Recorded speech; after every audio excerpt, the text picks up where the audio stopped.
Twende kaunti nambari 32 ambapo kaunti ya Nakuru imetia saini mkataba wa maelewano na nchi ya Netherlands kuhifadhi maji ili kukabiliana na changamoto ya uhaba wa maji.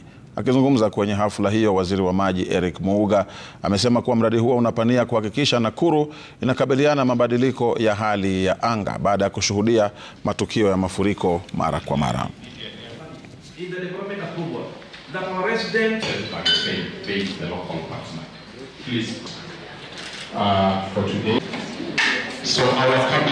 We must plan urban centers to harvest, to store excess water during rains and floods, so that we are better equipped to handle periods of drought.